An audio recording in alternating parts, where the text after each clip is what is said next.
టింటడింగ్ నేను వచ్చేసా. నేను మీ మహాలక్ష్మి. అమరావతిలో బుద్ధుడి విగ్రహం అను అమరలింగేశ్వర స్వామి టెంపుల్ బయట నుంచి చూసాం కదా, అక్కడి నుంచి గుంటూరు అయితే వస్తుంటే, అంటే ఇప్పుడు మనం అమరావతి నుంచి గుంటూరు, గుంటూరు నుంచి తెనాలి రావాలన్నమాట. ఈ దారిలో ఏంటంటే మాకు గోరంట్ల దాటిన తర్వాత అక్కడ హైవే రింగ్ రోడ్ ఏదో ఉంది, అక్కడ శిల్పారామం కనిపించింది అనమాట.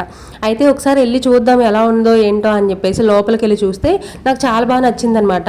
ఇక్కడ మనం షాపింగ్ కూడా చేసుకోవచ్చు. ఇంట్లోకి షోకేస్ లో పెట్టుకోవడానికి ఏమైనా కావాలంటే చిన్న చిన్న బొమ్మలు అవి అమ్ముతున్నారు. ఆ తర్వాత హ్యాండ్ బ్యాగ్స్ ఏమైనా కావాలన్నా, బట్టలు ఏమన్నా కావాలన్నా, ఇంకా రోల్డ్ గోల్డ్ ఐటమ్స్ ఉంటాయి కదా, అలాంటివి ఏమైనా కావాలన్నా కూడా మనకి ఇక్కడ అన్ని దొరుకుతున్నాయి. కాకపోతే ఏంటంటే మామూలుగా మనం బయట షాప్స్ లో చూసామనుకోండి, మనకి ఎన్ని కావాలంటే అన్ని ఐటమ్స్ చూపిస్తారనమాట.